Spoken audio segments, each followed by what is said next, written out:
Chapter 299. It's time to start. The signal to proceed from the Seoul Association president broke through the tense air. It had been a grueling 10 minutes since Choi Min-woo and the Peace Guild initiated their protest, a palpable air of anticipation swirling around them. The gate loomed like a chasm between life and death, its ruthless battlefield sparing no mercy. Amidst this chaos, Jin Tae-kyung was left to confront a named monster and its legion of hundreds of skeletons. His survival seemed a distant, almost impossible hope. Could he have survived? It's been exactly 1 hour and 8 minutes. We'd be lucky to even recover the body. Damn it, this isn't a rescue anymore, it's a body recovery mission. Is this really okay? Every minute and second are critical and here we are wasting time. What can we do? It's not just a normal rank gate, and there's a named monster inside. If you think about it, the association's position is understandable. If they rushed in and caused a major accident, it would spell disaster. The hunters gearing up for entry and the reporters capturing every moment formed clusters of hushed conversations.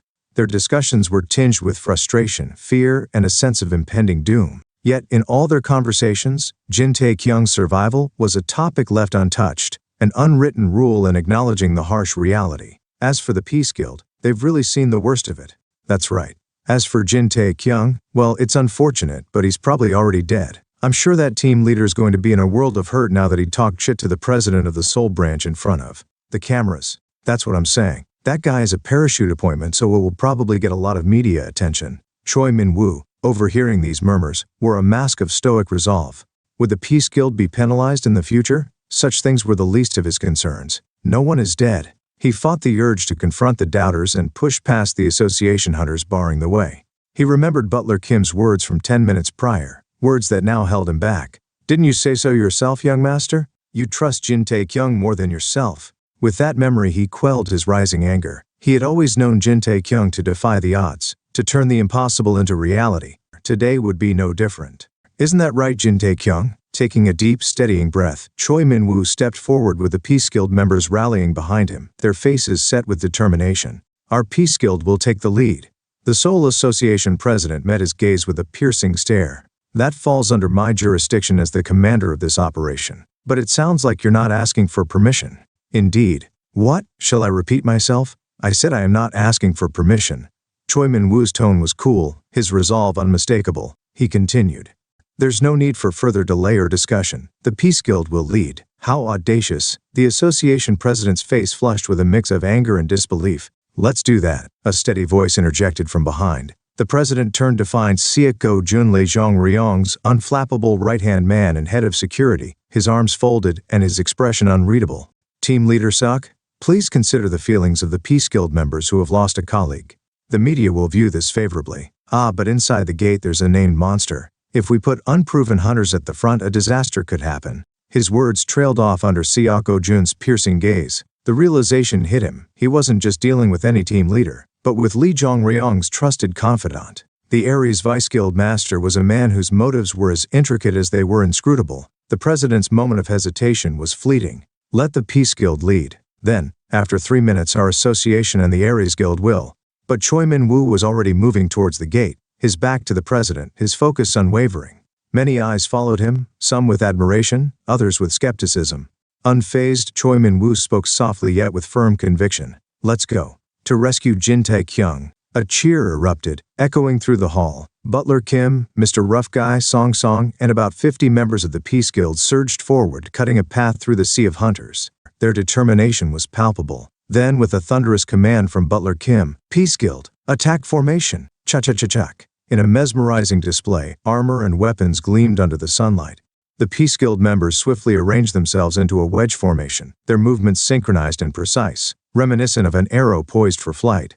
At the vanguard, Choi Min-woo, his voice booming, plunged into the gate. Enter. Swoosh! The magic of the gate had never before carried such a foreboding chill. As Choi Min-woo opened his eyes, a heavy sense of dread weighed upon his heart, sinking it with a silent throb. This is scorched earth. Could there be any other term to describe this devastation? From their vantage point atop the hill, the path below, once familiar, was now a fiery inferno.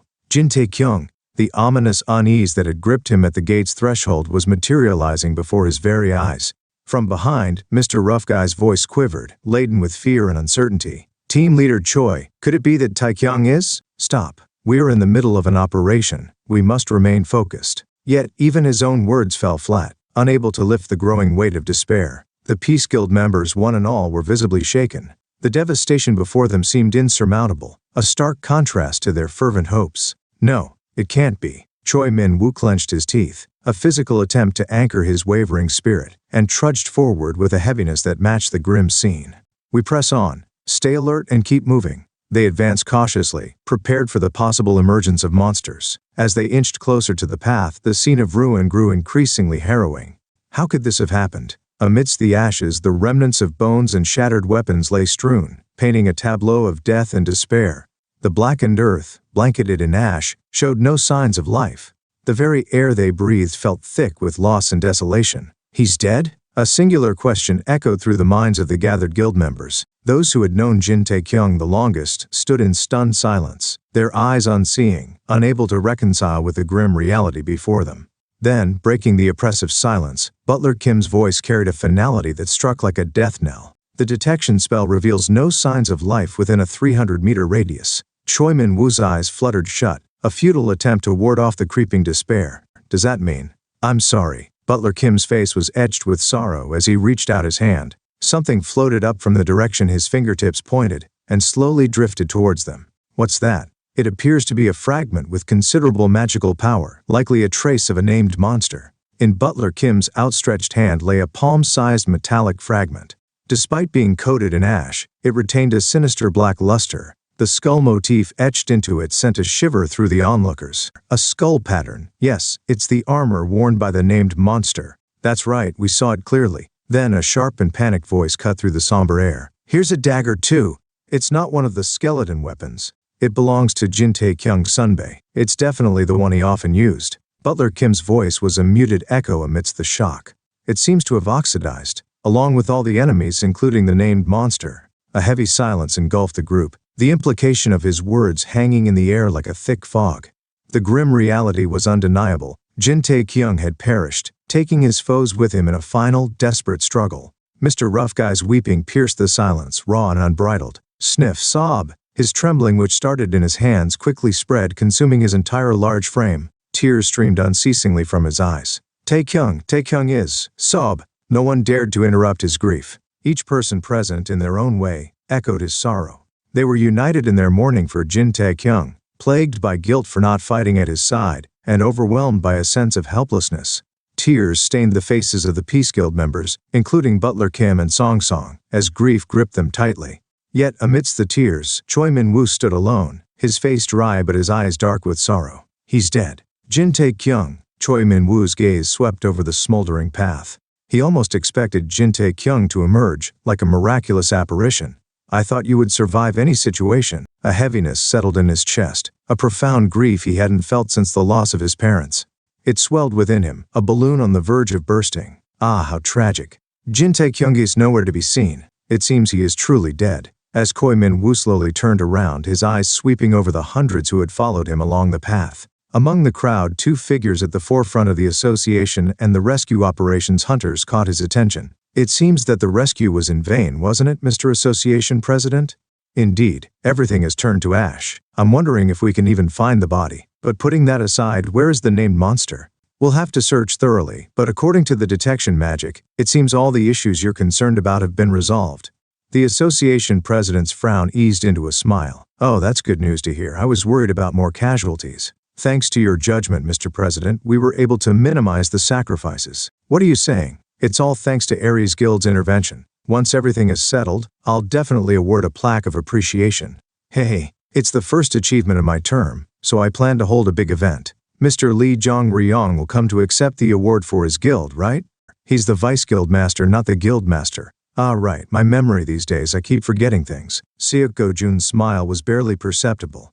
That's understandable. And when the plaque is awarded, the vice guild master will surely attend with a happy heart. It'll be nice to see him after a long time. Please put in a good word for me, Team Leader Sek. I'll just report what I've seen and heard and he'll be very pleased. Ha ha! Their laughter rang out, piercing the heavy air like a needle threatening to burst Choi Min-woo's swelling emotions. Shut your mouth. The sudden silence was palpable. The association president's face twisted in anger, but Seok Go-jun was quicker to retort. You should be careful with your words. I said shut your mouth. Young man, you lack manners. Is this the example you set for the Peace Guild to team leader Choi Min-woo? It was a pointed remark. For Seok-go-jun, Choi Min-woo was like a kite with its string cut. His grandfather's Aries Guild was practically in the hands of Lee Jong-ryong, and now that Jin Tae-kyung, the Peace Guild's wolf, was dead, there was no longer a need for Seok-go-jun to hide his fangs. I understand that emotions are high due to the death of a guild member, but you seem to need to calm down. Choi Min-woo's response was laced with bitterness. If you all hadn't wasted time, he could have been saved. We did our best. The Mr. Association President's judgment was sound, and Seok-go-jun's words, dry and unyielding, cut through the tense air. You all have a responsibility too, don't you? Where were you when Jin Tae-kyung was dying? Comfortably reading the newspaper in the office, or were you in a bar since noon? Choi Min-woo's jaw tightened, Seok-go-jun's words hitting their mark. They had all placed unwavering trust in Jin Tae-kyung, to the extent that they had neglected their own vigilance, focusing solely on training. But Choi Min-woo knew he should not have allowed such complacency. Struggling to formulate a response, he was met with another barbed remark. Jin Tae-kyung was killed by you. You all killed him by being weak and forgetful of your duties. Seok-go-jun's smirk was cold, almost triumphant. It's too late for regrets. The dead do not return. At that, Choi Min-woo's fist clenched, the anger within him reaching its boiling point. What did you say, you son of a bitch? A faint voice pierced everyone's ears. Those unfamiliar with the voice were baffled by the sudden curse, while those who recognized it were frozen like statues. Could it be? As Choi Min-woo slowly turned, his gaze fell upon a figure emerging from the path.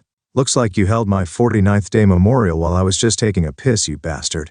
Note, the 49th Day Memorial, often observed in several East Asian cultures, particularly in the context of Buddhism, is a significant ritual marking the end of a 49-day period following someone's death. This period is considered crucial for the deceased's transition to the afterlife. The 49th day itself is particularly important as it is believed to be the final day when the soul is still in transition. On this day, family members and loved ones often conduct a significant memorial service, which includes chanting of sutras, offering prayers, and sometimes a ceremonial meal. The words fell from Jin Tae-kyung's lips, heavy with scorn. He spat out a lump of phlegm, his eyes locked with Seok-go-jun's. That's right. I'm still here, you son of a bitch.